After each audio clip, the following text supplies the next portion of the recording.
ulama-ulama dulu, orang-orang dulu memang depa punya akidah depa kuat sungguh. Dulu ni tak tahulah, payah nak dengar orang murtad, payah nak dengar. Tu ya zaman-zaman ayah muda-muda tok nek tok nyang kita nak dengar murtad ni boleh bilang lah kot.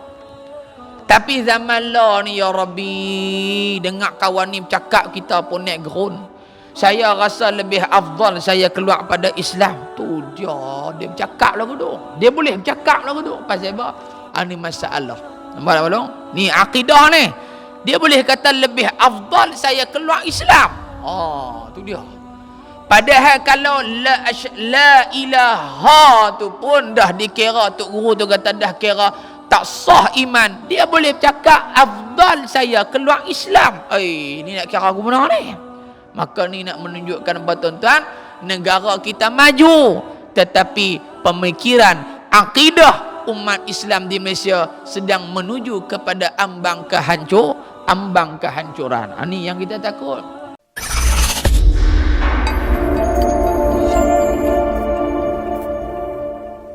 Bismillahirrahmanirrahim.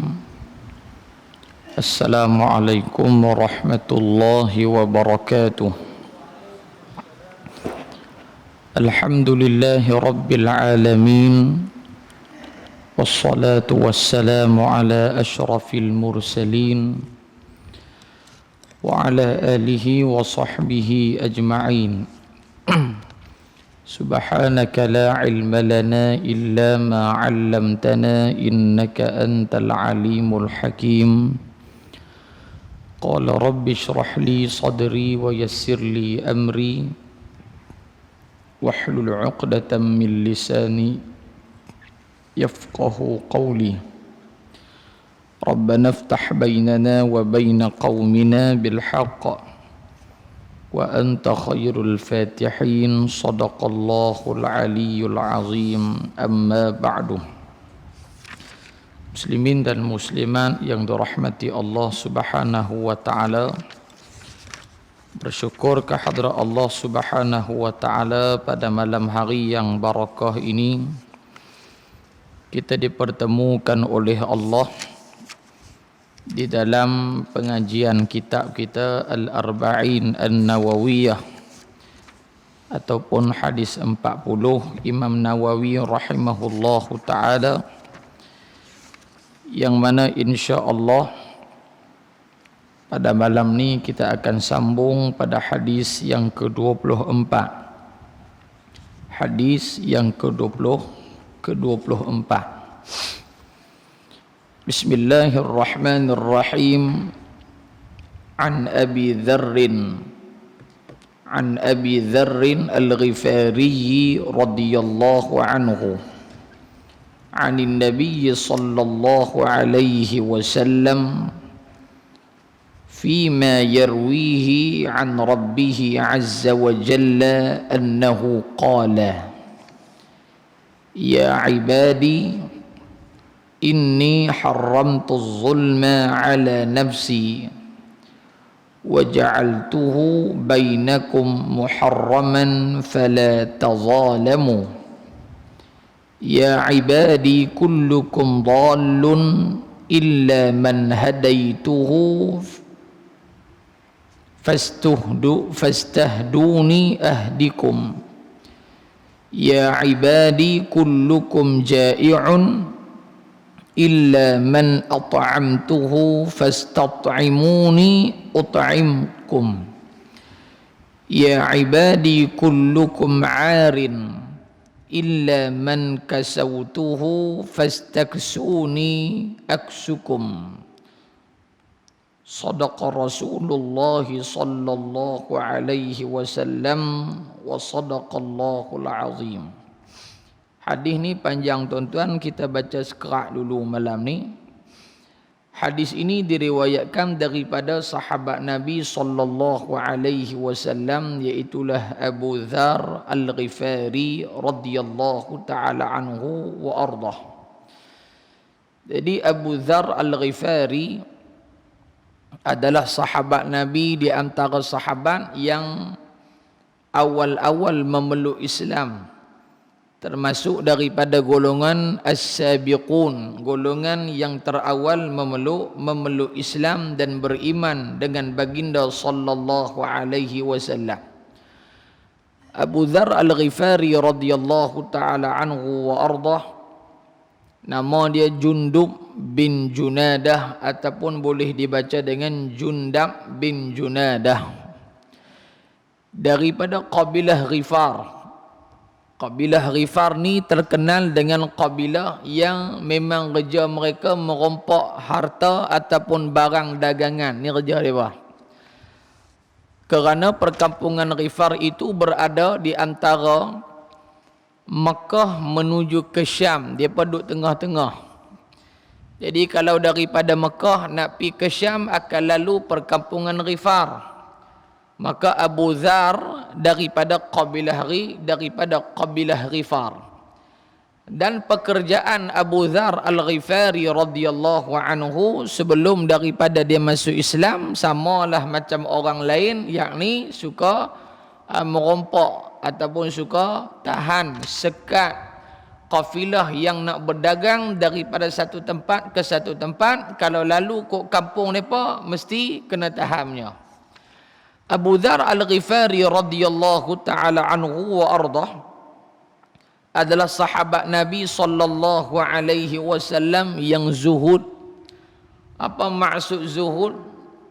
Iaitulah al-ghina fid dunya wa laysa ad-dunya fi qalbih. Tu maksud zuhud.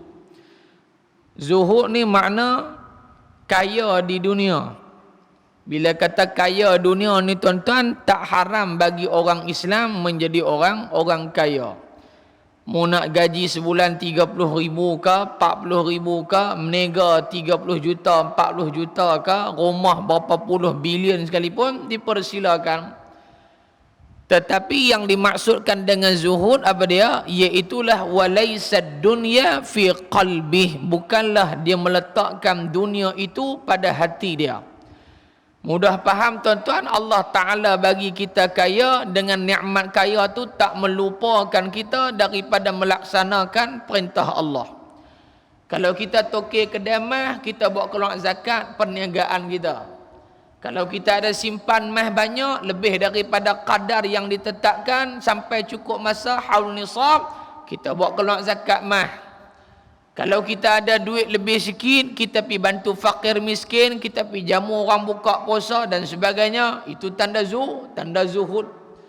Bukan seperti mana yang sebahagian orang faham, kata zuhud ni kena naik kereta dah berda-berdu. Kira main naik kereta, tak boleh main naik kereta mahal-mahal, kena main naik unta. Hak ni baru zuhud nama dia. Kalau pakai baju, tak boleh pakai baju mahal-mahal, kena pakai baju macam apek kalah judi, hak jenis baju robok-robok tu, hak baju sekerak ketiak saja tu, tu baru zuhud dia dah. Maka orang ni, orang hak mengaji tak habis, tak faham makna zuhud. Maka makna zuhud, Allah Ta'ala bagi kaya, dan kita guna nikmat kekayaan, nikmat harta tersebut, kita buat, kita laksanakan apa yang diperintahkan Allah. Jadi Abu Dzar Al-Ghifari radhiyallahu taala anhu wa ardah dan sahabat-sahabat Nabi yang lain, mereka kesemuanya minaz zuhad, daripada orang-orang yang zuhud. Kalau kerana kaya kita sabit dia tak zuhud, bermakna Abdul Rahman bin Auf, sahabat Nabi yang tak zuhud pasal dia kaya. Kalau kita kata kaya tak zuhud, Sayyidina Uthman radhiyallahu anhu, maka dia tak zuhud pasal dia kaya. Kalau kita kaya tak kata kaya tak kaya tu tak zuhud, menunjukkan Sayyidatuna Khadijah isteri Nabi sallallahu alaihi wasallam juga bukan daripada orang yang zuhud pasal dia kaya. Dan kalau kita kaya mengatakan kaya bukan sifat orang yang zuhud, menunjukkan kita juga tidak mengenali Nabi Muhammad sallallahu alaihi wasallam, kerana Nabi hakikat baginda adalah seorang yang kaya. Kena faham tu? Kerana kalau kita tengok riwayat, Nabi sallallahu alaihi wasallam kahwin dengan Sayyidatuna Khadijah. Apa yang Nabi buat? Hantaran Nabi kepada Khadijah 20 ekor unta. Kaya lah tuan-tuan, Nabi 20 ekor unta. Kalau lah ni seekor unta 10,000 kali dengan 20. Agak-agak awak 200,000 hantaran saja. Mah kahwin dak lagi, baru hantaran. Makna kaya tak? Kaya. Tapi pasal apa sahabat kata, bahkan isteri-isteri Nabi kata, rumah kami tak ada makan minum sampai dekat 3 bulan. Tu bukan Nabi miskin ke? Ya. Nabi bukan miskin, Nabi kaya. Tetapi Nabi memberikan ke semua kekayaan baginda sallallahu alaihi wasallam pada mereka-mereka yang lebih memerlukan. Maknanya Nabi guna kekayaan infak pada jalan yang Allah Taala suka. Itu makna zuhud baginda sallallahu alaihi wasallam. Jadi jangan silap faham. Tengok orang kaya, dia ni mau neraka mau, tak ada sifat zuhud. Mui pandai dia ya. Maka zuhud bab lain. Zuhud dia guna kekayaan bantu apa yang patut dia bantu, apa yang boleh dia sumbang, maka dia sumbang. Maklum jelas dah belum suara saya. Jadi Ramli Sarip sah 2 minggu ni. Suara tak apa nak ada. Kan? Tapi bolehlah tekah-tekah suara tak ada, sengap duduk di rumah. Suara ada kita jalan. Kan? Baik. Yang seterusnya Abu Dzar Al-Ghifari radhiyallahu taala anhu wa ardah adalah sahabat Nabi yang meriwayatkan hadis daripada baginda sallallahu alaihi wasallam, lebih kurang 281 hadis yang diriwayatkan daripada baginda Nabi Muhammad sallallahu alaihi wasallam. Abu Dzar Al-Ghifari juga sebagai seorang sidqun, seorang yang benar dan percakapan dia clear, tak ada kona-kona. Dia cakap kira betul-betul ya. Antaranya tuan-tuan, di awal-awal dia masuk Islam, Abu Dzar Al-Ghifari radhiyallahu taala anhu wa ardah, bila dia masuk Islam, dia apa yang dia buat? Dia pergi jumpa Nabi, menyatakan Islam dia, dan dia masuk Masjidil Haram. Pasal dalam Masjidil Haram waktu tu semua pembesar-pembesar musyrikin duk berkumpul tang tu. Sebab apa berkumpul? Kerana Kaabah Al-Musyarrafah juga di antara tempat yang mulia bagi orang Arab jahiliyah. Kerana mereka juga ada yang berpegang dengan syariat Nabi Allah Ibrahim alaihi salatu wassalam, dan mereka tidak menafikan kesucian Kaabah Al-Musyarrafah. Dan di sekitar Kaabah itu adanya berhala. Al-Lata, Al-Uzza dan macam-macam lagi, lebih kurang 360 berhala yang disusun di keliling Kaabah Al-Musyarrafah. Jadi pada ketika itu tuan-tuan, Abu Dzar dia masuk Islam. Bila dia masuk Islam, dia buat apa? Dia masuk dalam Masjid Nabawi, dia masuk dalam Masjidil Haram. Maka dia kata, ayyuhan nas, wahai sekalian manusia, sesungguhnya aku ni Abu Dzar Al-Ghifari. Aku ni Abu Dzar daripada kabilah Ghifar. Nama aku Jundub bin Junadah. Aku nak umumkan bahawasanya hari ini aku beriman dengan Muhammad, aku bersama dengan agama yang dibawa oleh Muhammad sallallahu alaihi wasallam. Selain daripada agama Muhammad, semua mengarut muhung semua. Panas pok-pok ni dengar.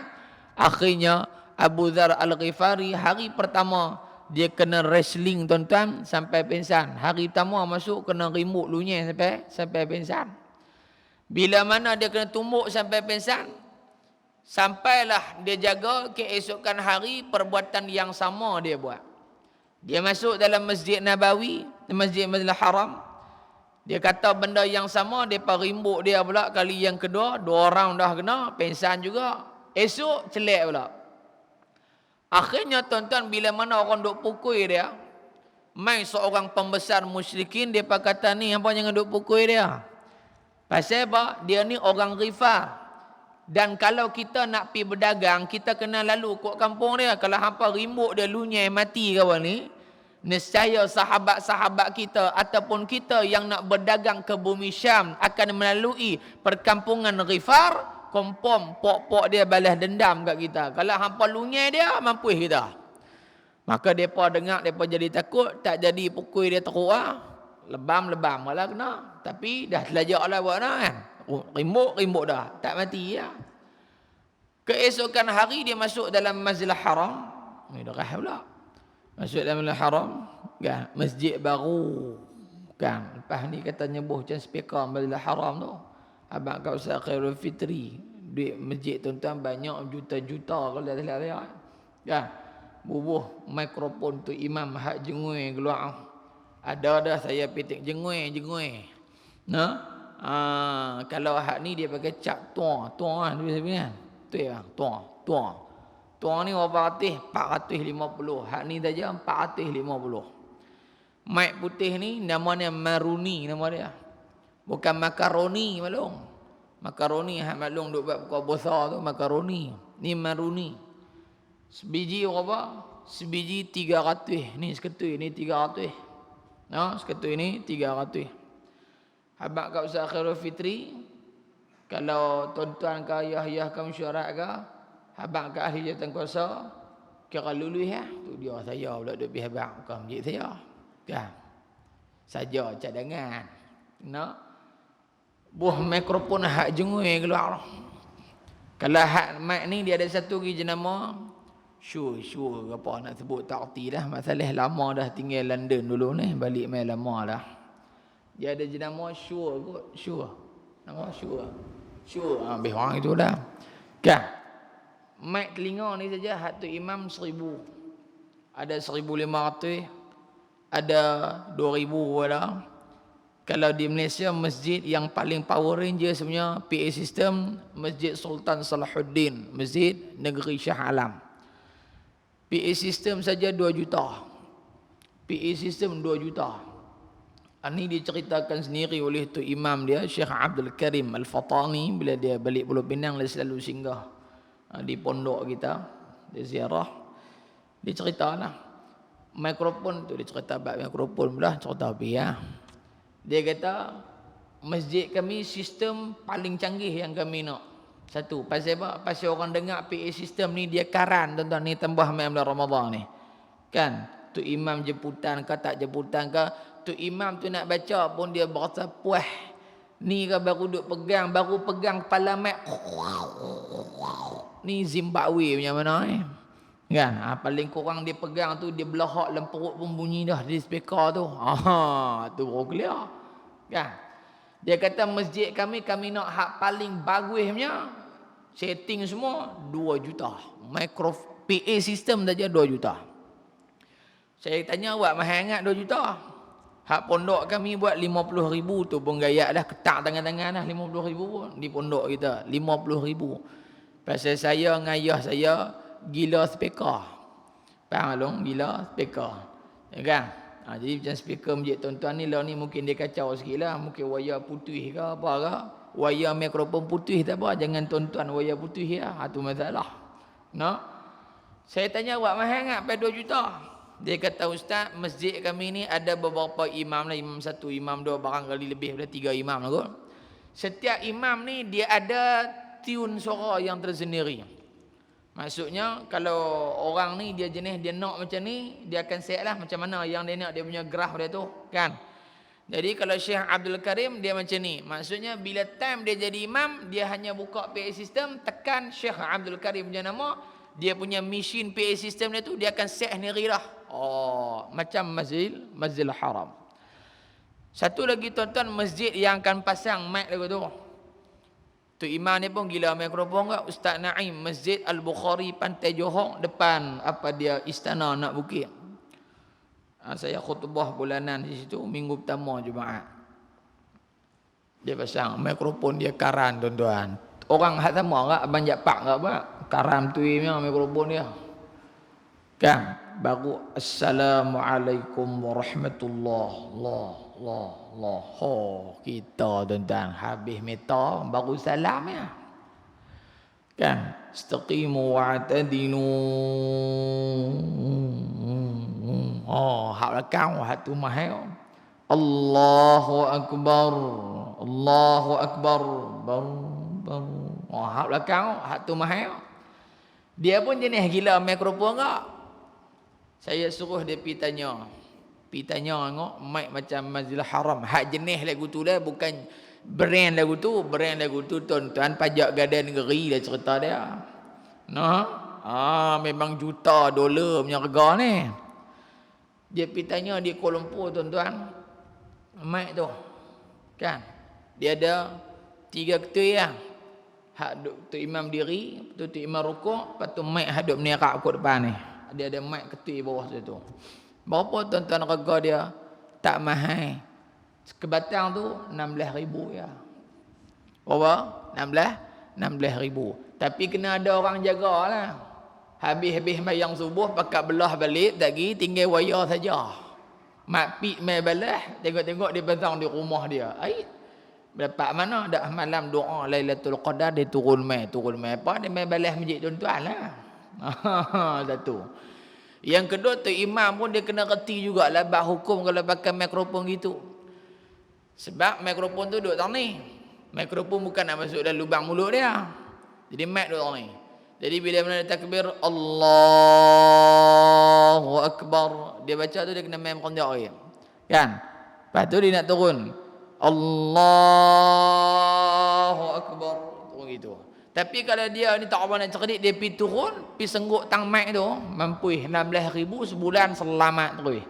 Pasal apa? Tu imam dia tak pandai nak guna. Jadi tuan-tuan, itu di antara apa? Benda yang menjadi kewajipan dah bagi setiap masjid ke surau ke, PA sistem dia nombor 1. Masjid tak cantik tak apa? Masjid tuan-tuan cantik lah. PA sistem cantik? 2 kali cantik. Ada masjid cantik, PA sistem mengkarung, kebarung, mau duk dah. Mikrofon duk tang ni. Dia kata, ustaz malam ni mau baca nak 1 rakaat sejuzuk tarawih. Ni pengalaman. Tarawih 1 juzuk nak. Quran tak dah. Dia kata Quran tak letak pasal kami tahu ustaz hafal Quran banyak cantik hampa nak amin ya aku nak baca. Ya. Hampa nak amin ya hak nak baca ni kita ni. Ayat apa tak lupa lagi ni kalau tak ada Quran ni, kalau dia hafal gak tak apalah. Kalau dia pun hafal, teguak pi kona ayat lain tak jahanam tu imam. Ni pun sebasar agak hak duduk belakang pun. Tu imam duduk sangkut dah. Lah kali dia sambung belakang. Fi amadim mumaddadah. Dia ingat tu ya. Tu imam balas dah. Haram jadah. Tu imam kata. Pasal apa? Dia kata aku baru baca Baqarah. Dia pergi bawah. Fi amadim mumaddadah tu. Dia duduk 30 dah. Hak belakang ni pun bahaya juga. Nampak tak? Taklah Quran paling kurang.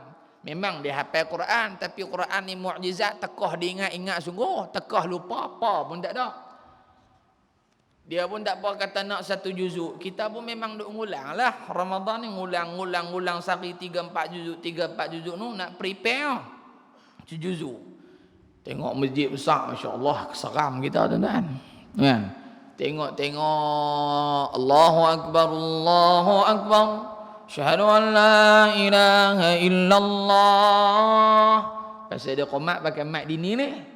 Tengok tu bila tarik keluar mic kelip di leher. Allah, saya kata mampu aku malam ni 22 rakaat, 23 rakaat, mikrofon duk tang ni tuan-tuan. Duk lusa saya kata minta maaf, suara tak ada. 3 malam ya. Suara jadi dia guna terus. Pasal apa? PA sistem mengkarung, kebarung semua duk ada. Ni tuan-tuan, ni juga di antara syiar Islam. Tuan-tuan tengok macam mana kalau gong cipacai punya Cina punya raya, macam mana PA sistem dia tong tong tong tong tong tong tong tong tong tong. Kepuasan depa merayakan perayaan depa. Puas hati dengar, bayar mahal depa. Tuan-tuan tengok Michael Jackson, Datuk Siti Nurhaliza, apa dia AJL kan menentang apa tahu hak lagu lagu gila kata tajuk dia apa. Memang gila tu. Menang kat lagu nama tajuk gila. Maknanya apa? Memang kesan Covid ni gila. Menang kat gila. Tengok PA sistem dia macam mana. Dia bunyi tu tuan-tuan. Kita hak duduk di rumah. Saya tak tengok pula. Dia kata siapa tu hak seorang. Seorang jadi lagu tu. Saya pun tak tahu siapa dia. Kan? PA sistem dia tu tuan-tuan. Dengar suara pancak sikit pun boleh trace dah. Pasal apa? Dia punya quality PA sistem dia. Nampak tuan-tuan? Ni hebat saja Abang Bi lah. InsyaAllah Ramadan ni tuan-tuan bukan takat hak duk menerang. Mikrofon duk dalam seluar tu imam tu. Nak hak tu power kentut pun kira jemaah boleh tahu lah nak mufaraqah tak mufaraqah. Tak. Habis takat tu tuan. Ni kami upgrade lain PA sistem di pondok kita, buah monitor 2 ketui pula kat atas untuk imam tarawih. 2 ketui itu 5,000. Tak apa nak guna, kita mengajar orang dengar pun sedap, kita nak baca kitab pun sedap, orang nak mayang pun dengar sedap, tu imam nak baca pun sedap. Habis takat tu. Jadi siapa nak bagi 5,000 tu dipersilakan jumpa saya. Habis orang itulah. Maklum duk renyah-renyah, buat main duit jangan duk renyah saja. No. Habis takat tu. Abu Dzar Al-Ghifari radhiyallahu anhu wafat pada tahun 32 Hijrah. Wafatnya di mana? Wafatnya di Rabazah. Rabazah ni berdekat luar sikit daripada Mekah, tapi duduk di tengah-tengah padang pasir yang tak ada orang duduk tang tu. Maksudnya kawasan yang terpencil. Kata Nabi SAW bahawasanya Abu Dzar Al-Ghifari akan mati seorang-seorang. Nabi tak sebut nama dia jarang, tapi dalam hadis menyatakan satu hari Nabi duduk dengan sahabat, Nabi kata apa? Nabi kata akan ada di antara kita yang dia ni akan hidup seorang-seorang, mati pun seorang-seorang, kubur jauh pula daripada orang. Diuruskan jenazah dia oleh orang yang paling soleh yang ada pada ketika tu. Maka lepas Nabi wafat, satu ketika Abu Dzar dia duduk dengan isteri dengan anak-anak dia pun kata, aku pernah dengar Nabi pernah pesan kat aku dengan sahabat-sahabat bahawasanya ada di kalangan kamu akan mati seorang-seorang apa semua ni. Abu Dzar kata, aku duk perhati-perhati sahabat yang dengar waktu itu semua dah mati, aku seorang yang tak mati lagi. Maknanya itu membuktikan mukjizat Nabi kita Muhammad, dan benar apa yang Nabi sebut Abu Dzar meninggal seorang. Makna seorang bukan diri dia saja, maksudnya ada anak pinak dia, kelompok depa saja. Kalau pak banak tu lah. Yang salatkan jenazah dia adalah Sayyiduna Abdullah bin Mas'ud radhiyallahu taala anhu wa ardah. Ini sahabat Nabi sallallahu alaihi wasallam. Baik. Daripada Abu Dzar Al-Ghifari radhiyallahu anhu, daripada Nabi sallallahu alaihi wasallam, seperti mana yang diriwayatkan baginda, yarwihi, situ dhamir ganti nama, ya'un ila Nabi sallallahu alaihi wasallam, balik pada baginda sallallahu alaihi wasallam, an rabbih azza wa jalla, yang mana kata Abu Dzar, satu hari Nabi pernah habaq kat kami, yang mana benda hak Nabi habaq ni Nabi ambil daripada Allah Taala. Mudah faham hak Nabi duk cara, hak hadis kita baca ni maklum hadis qudsi. Hadis qudsi. Natang apa hadis qudsi ni ustaz? Kerusi kami tahu. Hadis qudsi kata ulama makna minallah wa lafzu minar rasul. Makna hadis itu daripada Allah dan lafaznya daripada baginda sallallahu alaihi wasallam. Dia ibarat dia lagu ni lah. Saya kata apa? Saya kata maklum balik jangan lupa mayang tarawih. Contoh saya kata maklum balik pergi habaq kat kawan, maklum kata apa? Ni Ramadan ni jangan tinggal ni tarawih nah. Makna sama tak macam saya habaq? Sama, tapi lafaz tu lain-lain. Makna yang sama. Itu maksud hadis qudsi. Tapi maklum kalau hantar web mesej lagu tu, jangan duk buah bracket bawah hadis qudsi pula. Tak, saya nak habaq contoh mudah faham. Faham tak? Jadi hadis qudsi maknanya daripada Allah dan lafaz daripada baginda sallallahu alaihi wasallam. Berbeza dengan Al-Quran. Al-Quran ni makna apa? Lafzun wa ma'na minallahi ta'ala. Lafaz dan makna Quran tu daripada Allah Ta'ala belakang. Alhamdulillahi Rabbil Alamin. Lafaz Alhamdulillah ayat pertama, makna kedua-dua daripada Allah Subhanahu wa Ta'ala. Itu perbezaan hadis qudsi dan juga Al-Quranul Karim. Baik. Annahu qala, bahwasanya Allah Subhanahu wa Ta'ala berfirman. Allah Ta'ala sebut, ya ibadi, wahai hambaku, kata Allah. Maka ulama mengatakan Allah Ta'ala mulakan di dalam hadis qudsi ini dengan menyebut apa? Ya ibadi, wahai hamba-hambaku. Wahai hamba-hambaku. Baik.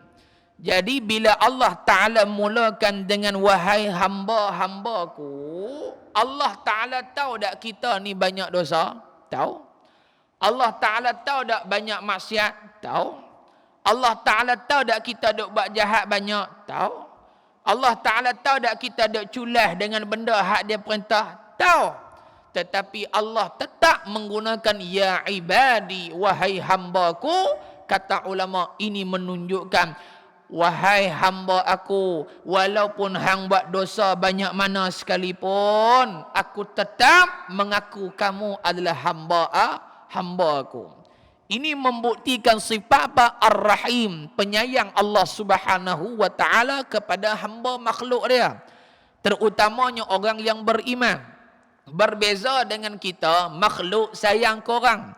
Kita sayang korang ni kadang-kadang sabit benda lain. Yang pertama, sayang kepada seseorang tu sabit kerana kita hormat dia. Dia cikgu kita dan sebagainya. Sayanglah kat dia. Barangkali kita sayang ke orang tu kerana apa? Kerana kita ni ada hubung kait dengan dia. Dia mak kita, dia pak kita, dia adik kita. Sayang. Barangkali kita sayang disebabkan apa? Disebabkan dulu dia pernah tolong kita. Kita ada rasa sayang. Barangkali kita sayang kat dia disebabkan ada udang di sebalik cakotiau berapi, simpang nak masuk Pak Si Ustaz Allah Khairi. Wah. Ada apa? Ada pasal. Aku duk rapat dengan hang pasal apa? Pasal projek. Aku duk rapat dengan hang pasal nak dapat jawatan. Aku duk baik dengan hang, aku buat contoh, aku buat sayang kat hang apa semua, aku nak yang ni. Ada sebab. Tapi Allah Subhanahu wa taala, bila mana Allah sayang kepada hamba dia, tidak ada sebab. Hang buat jahat ke hang apa pun, tetap rahmat Allah, kasih sayang Allah diberikan kepada hamba dia. Ini menunjukkan kasih sayang Allah itu mengatasi segala-galanya. Satu. Yang kedua, tuan-tuan, ayat di sini juga menunjukkan bahawasanya Allah Subhanahu wa taala memuliakan hamba-hambanya daripada kalangan orang-orang yang beriman kepada Allah Subhanahu wa taala. Allah muliakan kita, maklum, walaupun kita buat dosa banyak tapi ada sedikit iman, maka kalau kita bertaubat, diterima taubat kita di sisi Allah Subhanahu wa taala dengan syarat iman. Tapi kalau buat baik banyak tak ada iman, buat baik banyak tak ada iman, maka satu habuk kebaikan yang dilakukan tidak akan dikira oleh Allah dan kekallah orang itu dalam neraka Allah atas sebab kekufuran dia. Rugilah dia. Walaupun kita beriman tapi amalan kita tak banyak mana, Allah tetap bawa masuk dalam syurga pasal ada iman. Itu perbezaan Allah Taala dengan hamba yang beriman dengan Allah Taala dengan hamba yang tidak beriman. Baik. Ini sesungguhnya aku, kata Allah, haramtu zulma ala nafsi. Aku mengharamkan zalim ke atas diriku. Maksud ala nafsi di sini, aku mengharamkan berlaku zalim atas diri aku. Makna apa? Allah Ta'ala mengharamkan hambanya agar daripada syirik kepada Allah Subhanahu wa Ta'ala. Haram bagi hamba syirik pada Allah Ta'ala. Maknanya, tuan-tuan, kita ni beriman tak? Beriman, alhamdulillah. Tapi haram bagi kita mensyirikkan Allah Subhanahu wa Ta'ala. Macam mana nak pelihara daripada syirik kepada Allah? Tidak lain dan tidak bukan, kena mengaji lah. Mengaji apa, Ustaz? Kena mengaji ilmu tauhid, ataupun ilmu aqidah, ataupun dipanggil fiqhul akbar, kata Imam Abu Hanifah, ataupun dipanggil ilmu jidal. Ilmu jidal ni maksudnya ilmu debat, ataupun dipanggil ilmu kalam, ilmu kalam. Sebab duk bahas pada sifat kalam Allah Ta'ala. Ataupun dia panggil ilmu nazar. Ilmu an-nazar maksudnya ilmu yang perlu diteliti setiap perbahasan dia. Banyaklah nama-nama bagi ilmu tauhid. Jadi belajar ilmu tauhid, antara samarat, antara buah, antara kesan, antara keistimewaan dia, memelihara akidah daripada syirik kepada Allah Subhanahu wa Ta'ala. memelihara iman daripada melakukan perkara yang membatalkan iman. Jadi hukum belajar ilmu tauhid fardu ain atas setiap mukallaf. Nah, fardu ain atas setiap mukallaf. Apa makna fardu ain? Fardu ain makna kata di sini maklum wajib hukum dia. Menatang apa wajib ustaz? Wajib siapa yang buat dapat pahala. Siapa yang tinggal saja-saja boleh dosa dan mendapat azab Allah Ta'ala. Itu maksud wajib. Nah, jadi belajar ilmu tauhid wajib dah maklum? Wajib. Kita duk mengaji ilmu tauhid apa dia? Kalau di masjid tuan-tuan, perkampungan tok-tok guru pondok Baba Ridauddin mai, kan? Tok guru Haji Abu Bakar Telui tua no mai no di Sik no mai mengajar. Ustaz Rahman Jabir aja. Ustaz Rahman Jabir tauhid kan? Tauhid juga. Allahu Akbar mengajak kita tauhid. Subhanallah, tabarakallah. Kita duk ngaji kitab apa? Kitab 20 lah lalunya. Kan? Kitab 20. Kitab 20 sifat 20 tu. Sifat 20 tu mengaji hak tu pun cukup dah. Tak gaduh duk bahas panjang hak lain dah. Hak 20 sifat tu pun ulama bahas beribu kitab tak habis-habis sampai kelar. Sifat 20. Sifat 20 dia panggil apa? Dia panggil sifat khabariyah ataupun ummahatus sifat. Ibu bagi segala sifat Allah Ta'ala. Antara sifat Allah 20. Bukan antara zat Allah. Allah satu ya. Hak kita duk mengaji itu sifat bagi Allah. Jadi sifat bagi Allah tu dibahagikan pada 3. Yang pertama sifat wajib, yang kedua sifat mustahil, yang ketiga sifat harus. Sifat wajib ada 20, sifat harus ada 20, sifat mustahil ada 20, sifat harus ada 1. Jadi 41. Masuk dengan 4 sifat wajib bagi Nabi, 4 sifat mustahil bagi Nabi, 1 sifat harus bagi Nabi, jadi 9. 41 campur 9, jawapannya 50. Ulama kata 50 itulah nama simpulan iman. Pegang, kejap, insya-Allah selamat. Kalau tak mengaji, tu duk main cara Allah Ta'ala duk di langit no. Mapuh terkekeng kita. Allah Ta'ala ada tangan. Pula dah. Allah Ta'ala turun mai ke langit, turun mai ke dunia. Pula dah. Allah Ta'ala ni dia ada yaj'aluna asabi'ahum fi adhanihim minas sawa'a, bukan dia. Yadullaha fawqa aydihim. Allah ada tangan. Thumma istawa 'alal 'arsy. Allah Ta'ala ada bersila lendik di aras, duk di arah no, duk di atas no. Nah, dia kata tanda Allah Ta'ala duduk di aras.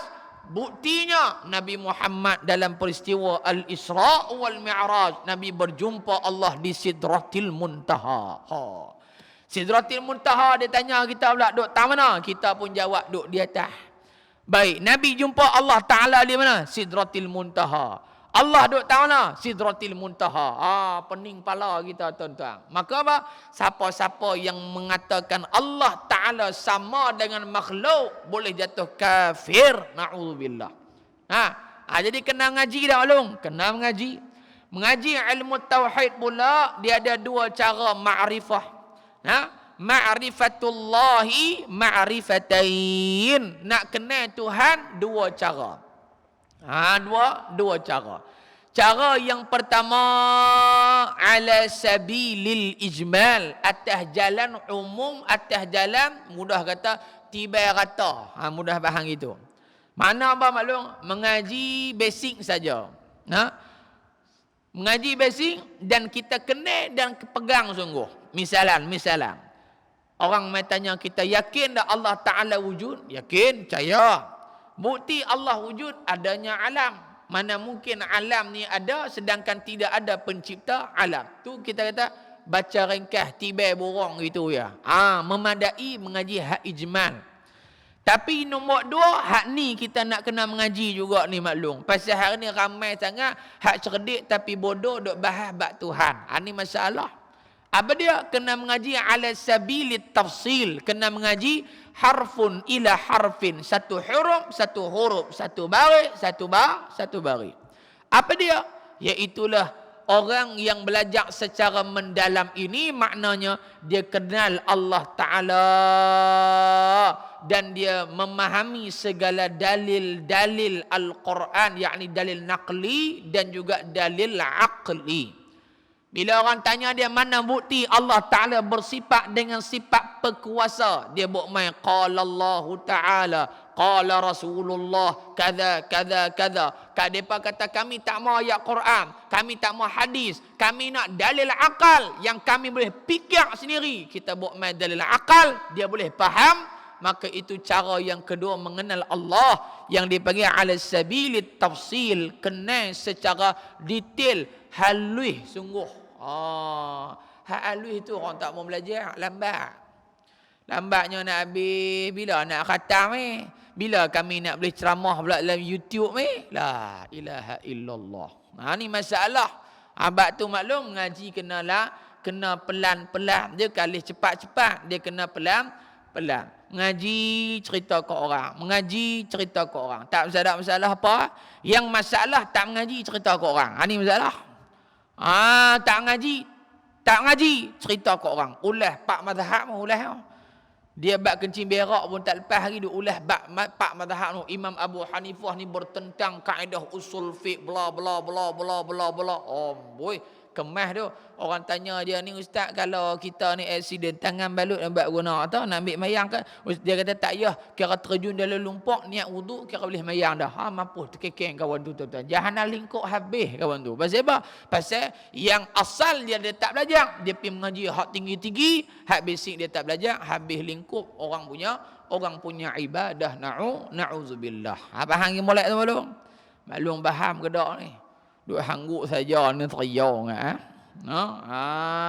Tu mengaji kena tadarruj berperingkat. Jadi kena Allah Taala ada dua cara. Cara ala sabilil ijmal, kena secara borong, kena secara umum, kena secara ringkas. Yang kedua kena Allah Subhanahu wa taala dengan atas jalan mendalami dan meneliti setiap perkara yang diperbahaskan. Jadi Allah Subhanahu wa taala mengatakan, wahai hambaku, sesungguhnya aku mengharamkan kamu berbuat zalim atasku, yakni jangan kamu syirik kepada aku. Tu maksud dia. Syirik ni macam-macam cara boleh maklum syirik. Syirik disebab i'tiqad dalam hati dah. Syirik disebab mulut dia bercakap. Kalau atas dasar jahil boleh kira lagi, tapi kalau dia tahu saja duk pergi sebut pemain, boleh rosak akidah, na'udzubillah. Lagi dari sudut perbuatan, itu di antara tiga cara yang menyebabkan seseorang itu menjadi syirik pada Allah Subhanahu wa taala. Sebab tu bila mana baby baru lahir, sunat kita bang dia, tak wajib pun. Bang ni tak semesti bapa, mak pun boleh bang. Dan tak wajib kena ada wuduk baru nak bang. Ni masalah bila orang dia gabra. Beranak doktor berberi, saya nak pergi ambil mayang, dia lepas budak tu selamat terus. Pasal apa? Pasal dia barangkali dia gabra, dia tahu tapi dia tak. Kan? Ada satu tempat saya pergi, anak saya lah, bersalin. Bukan anak saya bersalin, bini saya lah bersalin. Keluar main anak saya. Tak apalah. Waktu tu kita dah kalut-kalut. Kentut ke apa tak tahulah, berapa ratus kali dah kentut. Duk tunggu dalam tu ke 4 jam tunggu dalam baru sejuk gedi kaki. Duk tunggu tak buka lagi. Duk lambat lagi baru 3. Aduh, lambatnya nak beranak. Duk tengok baru 5. Dia kata 7 boleh lah 7 tu. Dia tak nak boleh 7 3 jam dah ni duk tunggu dulu ni, sejuk bukan baik. Beranak tuan-tuan. Beranak saya tengok pada awal sampai habis. Kira kemas kala. Bukan nak sembang lah. Boleh dah pertama kali kan bini beranak. Ada hak sebelah bini saya tu jiran lah, tapi dia tutup lah, takkan beranak nak tunjuk bini dia kat kita. Laki dia keluar pensan. Laki dah pingsan, hak bini tak pingsan. Laki hak nak mai bagi semangat kat tu, lah kali doktor angkat buah atas wheelchair. Saya tanya awak, pingsan ustaz? Loh, kudu ingat ke hak beranak pingsan? Hak nak mai tengok beranak tu pingsan. Pasal apa? Depa kata dia gemuruh tengok darah. Wallahu a'lam. Nah, wallahu a'lam, masing-masing orang lah. Setengah orang dia tak boleh tengok darah. Lepas tu dia bagi kat saya. Saya pun elok nak bang. Dia kata adik dia dah. Pasal muda lagi dapat anak umur 21. Muka waktu tu kira comel lah malong. Lah ni tua dah. Suara pun tak ada. Dia kata adik dia kata tak boleh ni. Dia kata tak sah ni kalau dia main buat dulu lah. Dia kata tak sah ni kalau bang telinga baby ni tak ada ayah mayang, tak sah. Kita pun jadi bodoh lah waktu tu. Ketak punya pasal tu tuan. Pasal yang main tegak tu hak apa orang panggil hak kerja lama dah bahagian perbidanan ni. Wallahu a'lam lah. Mungkin ada ustaz dia mana bagi tahu kata tak. Wallahu a'lam. Dia kata ni tak sah ni kena masuk ambil semayang. Buk main balik kat saya. Buk main balik. Kita pun bagi dah tuan-tuan. Ikut je dah lah. Duk tengkak dengan hang lempak anak aku. Tak betul-betul. Ikutlah kita. Bang lah kita. Allahu Akbar, Allahu Akbar, Allahu Akbar, Allahu Akbar. Dia kata menghadap kiblat. Pula dah. Dia kata riuh sungguh kawan ni. Menghadap kiblat. Kita pun duk bang pusing. Kita pun pusing. Waktu tu kemah. Pasal apa maklum? Ini masalah. Maka sunat bang Allahu Akbar, Allahu Akbar. Jangan dekah. Kena pak jenis duk jerkah budak tu. Hak elok awal tu leh kali pakak terus. Jangan duk buat tak cerdik gitu. Bang belang Allahu Akbar, Allahu Akbar, Allahu Akbar, Allahu Akbar. Qamat belah kiri. Kanan kiri. Sunat kerana sunnah Nabi SAW.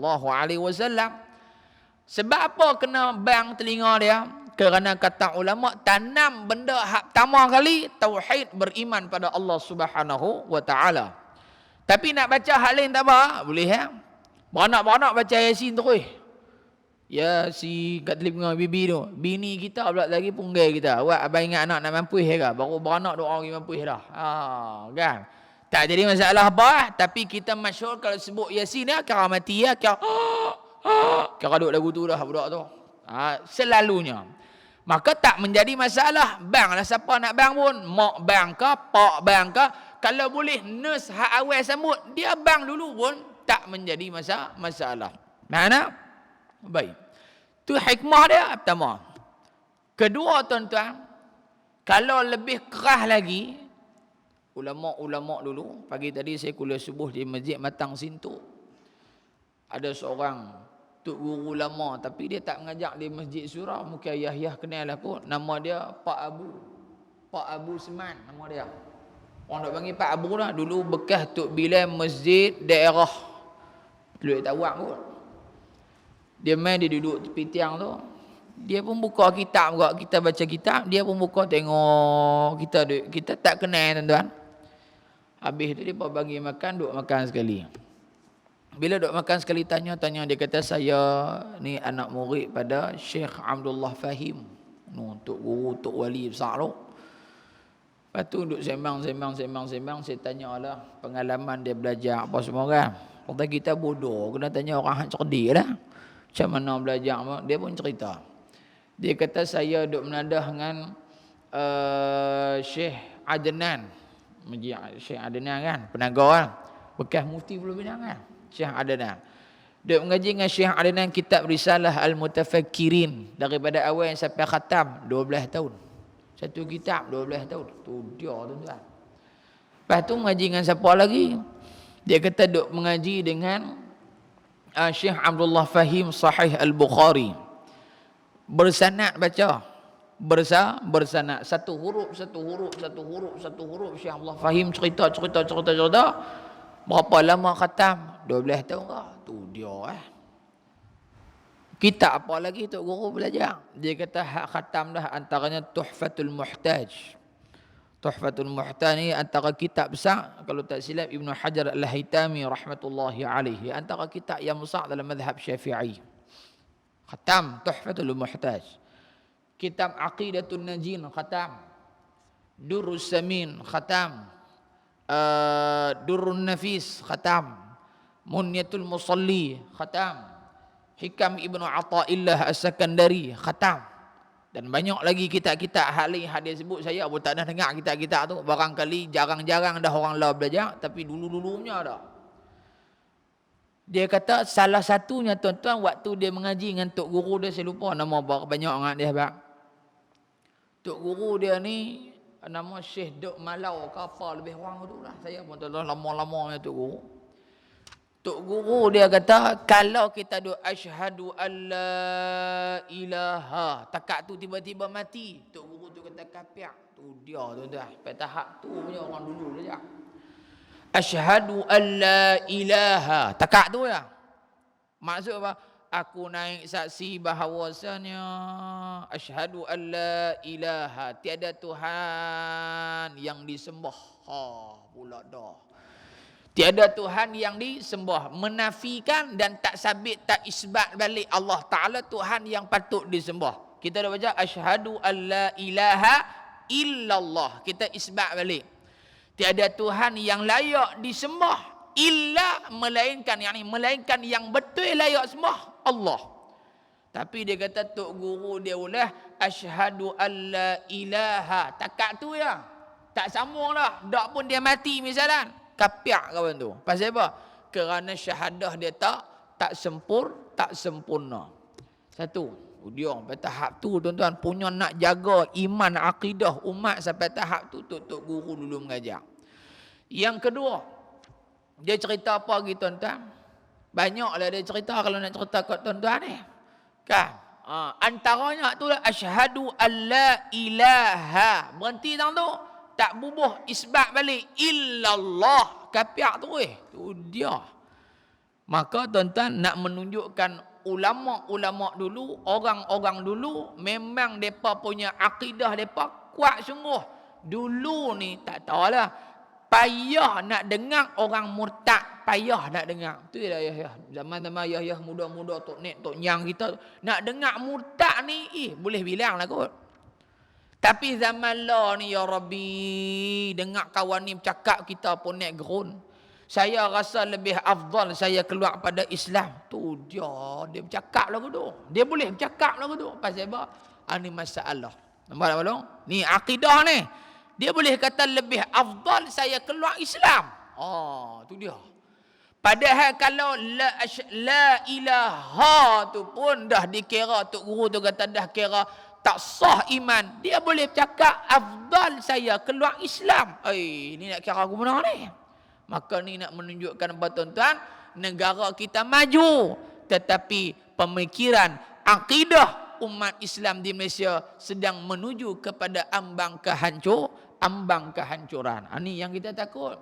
Kita lah ni alhamdulillah lah Pak Long duk main mengaji nu, cucu cicit kita hak duk Kuala Lumpur, hak duduk mana hala tak tahu nak habaq lah, baling lah mana depa pi mengaji tak macam tok Wan tok Nek depa duk mengaji macam lah ni. Tuan-tuan, ni hak kita duk mengaji ni pun duk tak banyaknya tak tahu macam mana orang hak tak mengaji langsung Pak Long. Lagu mana mereka nak jawab depan Allah Subhanahu wa ta'ala. Takut syirik. Ada orang dia main-main dengan kita. Dia kata semua pakat pi masjid, semua pakat pi masjid, semua masuk syurga. Ni siapa nak masuk neraka? Dia boleh kata lagu tu. Dia boleh kata lagu tu. Dah semua pi masjid pasal pakat masuk syurga. Ni neraka Allah Taala buat. Ni siapa nak masuk? Kita macam nak pom tang muka. Pasal apa tuan-tuan? Dia bercakap dalam keadaan apa? Wallahu a'lam. Dia jahil lah kot. Kita kata dia boleh bercakap lagu tu. Maka ini tuan-tuan, benda akidah ni benda yang berat lah. Ni bukan duk cerita kata anak nak kerja apa malung tu nombor 2 punya. Dia kerja apa tu nombor 2. Cerita dia ni boleh mati tak dalam iman. Macam mana kita hari ni hidup 60 tahun, alhamdulillah, takatlah ni beriman, mudah-mudahan mati pun iman. Anak kita no. Jangan kita duk tanya besok ni hang kelak nak kerja apa? Kerja insya-Allah ada. Kerja insya-Allah ada. Kalau hang ada PhD 8 gunung sekalipun, duduklah rumah, duduk melengkap macam bewak nak mati, kerja tak merah. Kerja lena lah, kerja lena. Betul tak dong? Maka kenapa? Ni akidah kena betul. Akidah kena betul.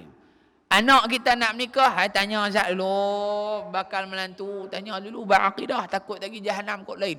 Anak kita bagi dah elok dah. Takut menikah besok boleh laki hak tak faham akidah, pening kepala kita. Tanya dulu ni, pakcik nak tanya lah. Sebut Ustaz 5 sifat wajib bagi Allah Ta'ala. Garu kepala tuan-tuan. Hak mau duk kena tanya lagu tu. Kan? Nikah ni bukan boleh duk syok saja. Betul lah syok nikah tu. Tapi sebelum hang nak syok, dan takut-takut lepas nikah jadi merana, na'udzubillah. Tanya.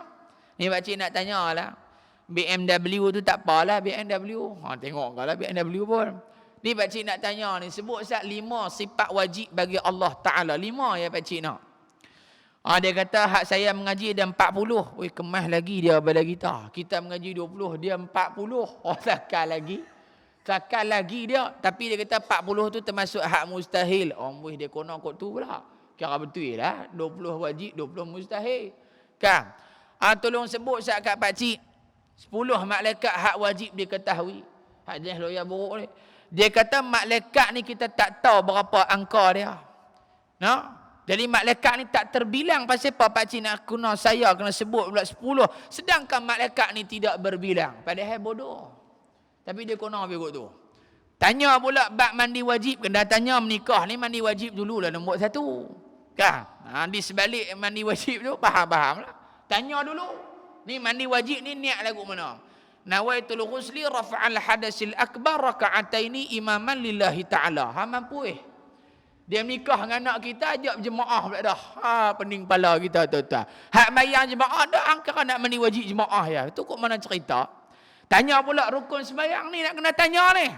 Nak kena tanya pasal dia nak pegang anak kita besok. Kalau kita lepas pada orang hak tak sepatut, jenah jawab depan Allah Ta'ala. Tanya rukun sembahyang. Rukun sembahyang hak saya mengaji 40. Tu dia. Sama naik dengan tauhid dia mengaji tak 40 juga. Rukun sembahyang pun 40. Habis Syiah Mu'tazilah habis masuk dalam sembahyang dia. Rukun sembahyang. Dia pun jawab apa semua. Alah pakcik nak tanya lah. Baca bismillah, baca suratul Fatihah. Dia pun baca Alhamdulillahirabbil alamin arrahmanir rahim. Semua nak Fatihah tu kena dengar tu. Hak tu basic sembahyang, tak sah Fatihah, tak sah sembahyang. Baca tengok ayat kursi. Ayat kursi dah. Pakcik ingat dah ayat kursi? Dia tanya kita balik dah. Kita tanya dia tanya kita balik dah. Ni kena tanya. Tapi berapa ramai hak tanya? Berapa ramai yang tanya? Ni tuan-tuan kalau hak kerja pejabat agama kan kena tanya enggaklah. Tanya bagi banyak sikit. Kan? Jangan duk kira dia pecah peluh ya. Takut besok kita pun nak kena pecah peluh juga sana tu. Tanya Allah. Ustaz ni orang kata bagi mudah-mudah. Betul lah bagi mudah. Tapi jangan terlalu mudah. Sampai merosakkan akidah anak kita. Na'udzubillah. Ni bahaya maklum. Apa dah tu? Bak akidah. Jadi Allah Ta'ala kata, aku haramkan kamu buat zalim atas aku. Makna jangan kamu syirik kepada Allah Ta'ala. Satu. Ringkah. Kuih 9 mengerti. Yang kedua. Kalau manusia tu nak syirik juga pada Allah Ta'ala, ada masalah ke bagi Allah? Tak ada masalah bagi Allah Ta'ala. Hang nak syirik, dipersilakan. Hang nak beriman, dipersilakan. Hang nak buat baik, dipersilakan. Tapi jangan lupa, benda yang kamu kufur, kamu akan dapat balasan. Benda hak kamu beriman, kamu akan dapat balasan. Selesai masalah. Faham tak? Jangan kita menyangka dengan kita beriman baru Allah berkuasa. Dah. Kita tak ada pun Allah berkuasa. Betul tak Maklong? Dulu Maklong ada tak Maklong? Saya tanya Maklong lah senang. Maklong, dulu Maklong ada tak?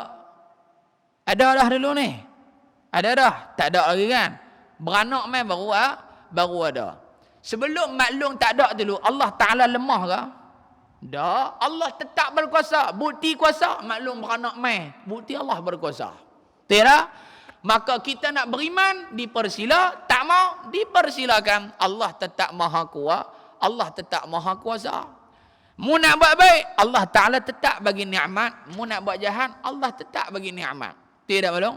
Bukti tak? Bukti. Orang kafir beriman tak Allah? Tak beriman. Tapi Allah bagi nikmat tak? Bagi nikmat. Boleh makan, lebih pada kita lepas makan.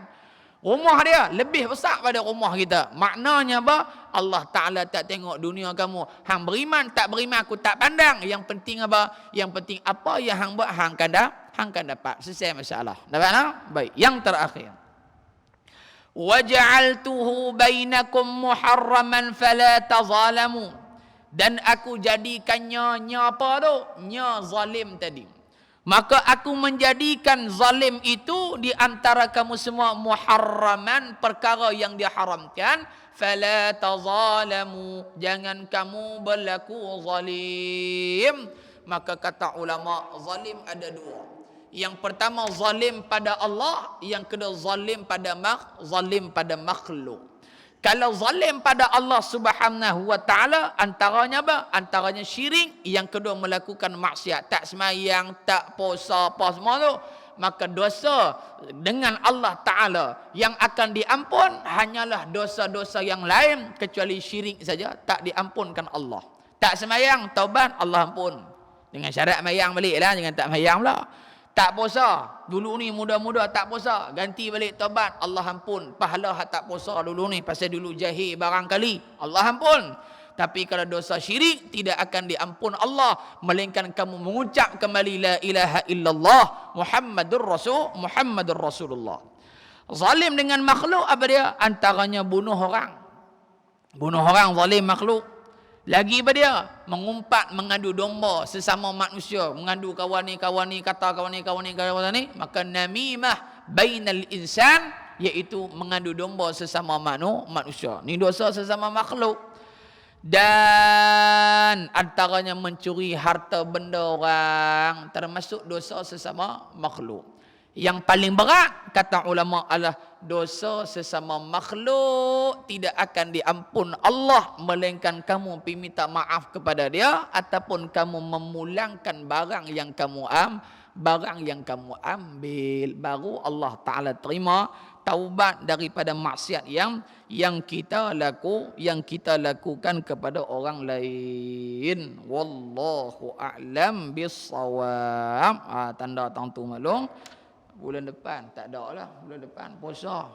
Lepas puasa lah jumpa pula insya-Allah. Mudah-mudahan ada kebaikan, ada manfaat daripada apa yang kita sebutkan insya-Allah. Jadi saya harap maklum ayah-ayah semua, kalau boleh bagi ada kitab seorang satu senang.